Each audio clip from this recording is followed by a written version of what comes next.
Bueno, en el siguiente apartado de este tema lo que vamos a tratar es de aprender cómo realizar la reconfiguración denominada como estática del kernel. Básicamente lo que vamos a hacer es una compilación del kernel. El objetivo es que entendáis de manera básica cómo compilar e poner en funcionamiento un nuevo kernel. Recordad todo lo que habéis aprendido, todo lo que aprendisteis en el tema de instalación de software, porque al final lo que vamos a hacer, si os dais cuenta, es instalar una especie de nuevo software desde su código fuente. ¿De acuerdo? Entonces, bueno, pues seguiremos un poco los mismos pasos que veíamos en el tema de instalación de software. ¿De acuerdo?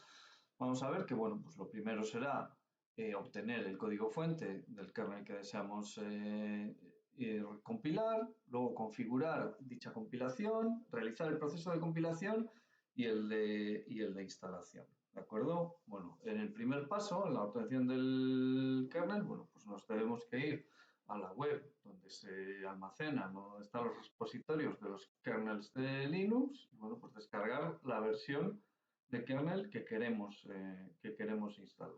¿De acuerdo? Mi recomendación es, bueno, pues que utilicéis versiones del kernel estables, ¿de acuerdo?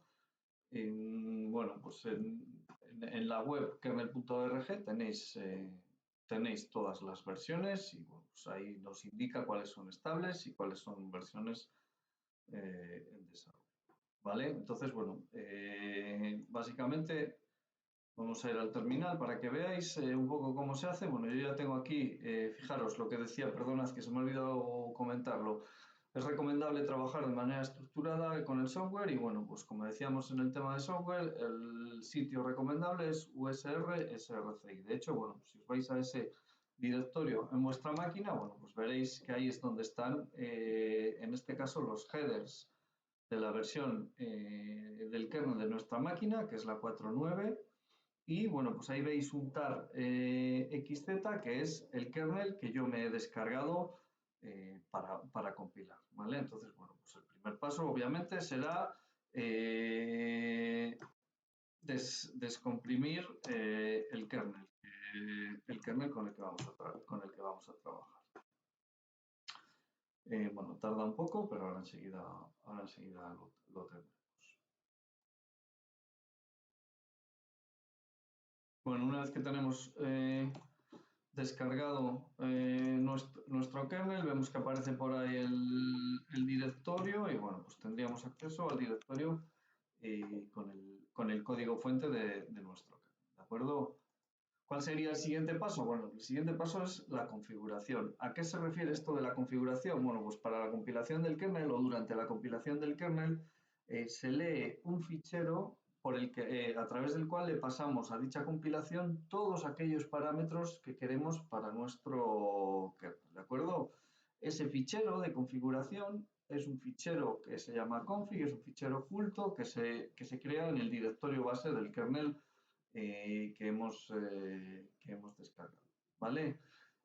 Como os podéis imaginar, los parámetros de configuración de un kernel son inmensos, extremadamente grandes y bueno, pues esta es básicamente la parte más compleja a la hora de compilar o ajustar un kernel, es decir, tener los conocimientos suficientes para saber cómo hay que, o sí, qué valor hay que dar a todos estos parámetros que aparecen en este fichero .config para que nuestro kernel funcione de la manera adecuada, ¿de acuerdo?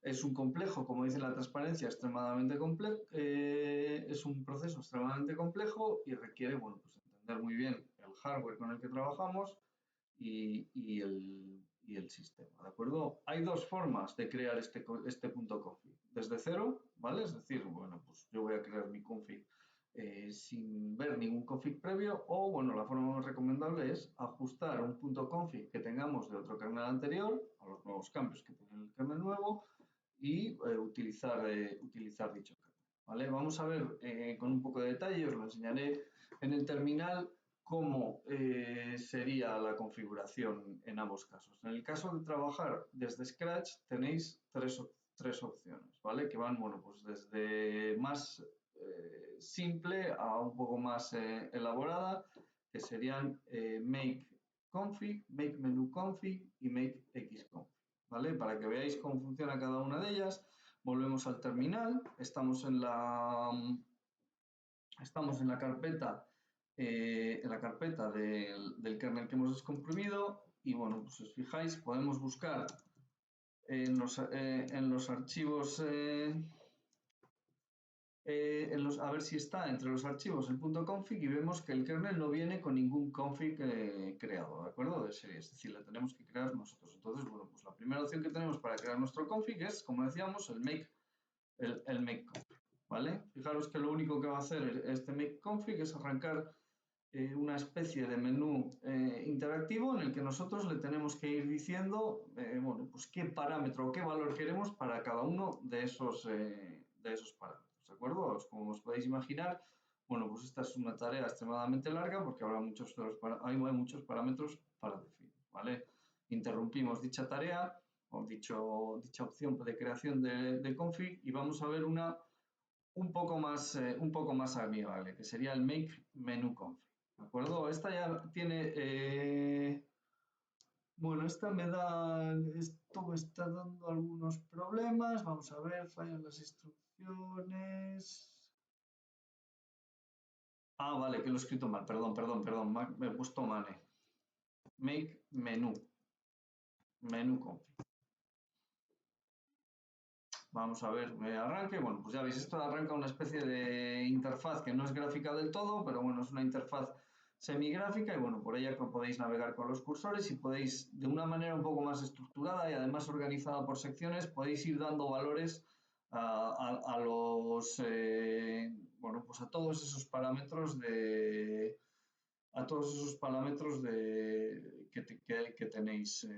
tenéis para vuestro kernel, perdón. Bueno, pues aquí veis hay parámetros de muchos tipos. Vamos a ver. Mira, fijaros, por ejemplo, bueno, alguna que vosotros podéis conocer en cuanto a sistemas de ficheros. Bueno, pues fijaros, lo que podemos hacer es, pues eso, compilar un kernel con soporte para diferentes sistemas de ficheros. Fijaros que el soporte para S4 está activado, pero, por ejemplo, hay soporte para otros sistemas de ficheros que, bueno, puede o no puede estar activado, ¿de acuerdo? Aquí se activarían las diferentes opciones. Vemos que se podrían activar las diferentes opciones que tenemos, bueno, pues para cada sistema de ficheros. Bueno, pues así se pueden configurar muchos parámetros. Bueno, y no salimos, ¿de acuerdo? No lo vamos a configurar. Tendríamos, como decíamos en las transparencias, la tercera opción, que es el make menu xconfig, pero bueno, requiere un entorno gráfico que nosotros no tenemos, ¿de acuerdo? Y bueno, dentro de la configuración desde Scratch tenemos una opción más que es el make devconfig, que básicamente lo que crea es un fichero de configuración con todas las opciones por defecto, ¿de acuerdo? En cuanto a la configuración adaptando otros ficheros, bueno, ahí tenéis las opciones, las más normales son hacer un make old config, que lo que hace es actualizar un fichero de configuración para que sea un fichero de configuración de un kernel antiguo para que sea compatible con el nuestro, ¿vale? Entonces, para nosotros, bueno, para que veáis cómo se genera el fichero de configuración, vamos a hacer un make devconfig para que veáis, bueno, pues que ahora el fichero config sí que aparece, ¿de acuerdo? Y de hecho, bueno, pues si veis su contenido, veis que no es más que un conjunto de líneas muy largo en el que, bueno, pues vamos a hacerlo con un less para que se vea un poco mejor. Pues lo que hay son, pues fijaros, por cada línea una opción del kernel y su valor, ¿de acuerdo? Un parámetro configurado del kernel y su valor, ¿de acuerdo?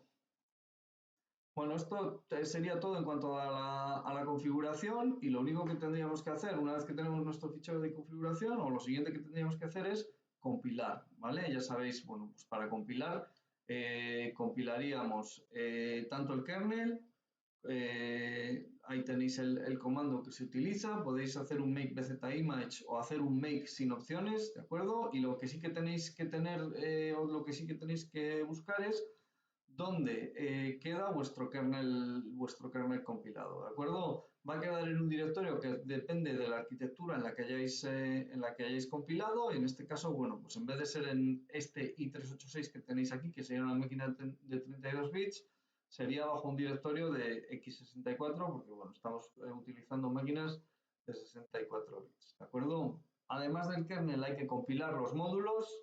En la siguiente sección veremos, hablaremos un poco más de dichos módulos, pero bueno, se compilan con el comando make modules y nunca os olvidéis de instalar, o sea, del último paso que es la instalación, es decir, copiar o mover todos los códigos compilados a los lugares adecuados, ¿de acuerdo? Se puede hacer a través del el make install, o fijaros, básicamente lo que consiste o lo que hace este make install es una copia de esos tres ficheros que veis justo debajo de cuando se describe, o que justo debajo de la definición del make install, ¿de acuerdo? O sea, ese make install lo que hace básicamente es esa copia de esos tres ficheros.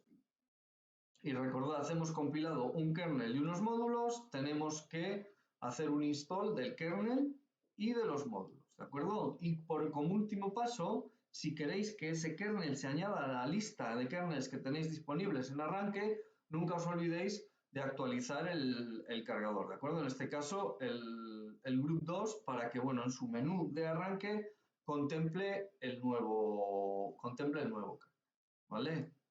Bueno, el proceso que hemos visto sería un proceso genérico para cualquier distribución de Linux. Debian ofrece algunas herramientas extra, pues adaptadas a su distribución, ¿vale? No vamos a entrar en mucho detalle en ellas. Ahí tenéis los pasos, los podéis mirar en las transparencias, pero bueno, básicamente el objetivo es gestionar la instalación de kernels con las mismas herramientas que se hacen la instalación de otro tipo de paquetes, es decir, a través de DPKG. Y bueno, pues el objetivo de todo esto es que en todas esas bases de datos en las que se gestionan los paquetes que están instalados en nuestro sistema, bueno, pues utilizarlas también para saber con qué kernels cuento en mi sistema, qué kernels tengo compilados, instalados y disponibles. ¿De acuerdo? Bueno, pues con esto terminaríamos esta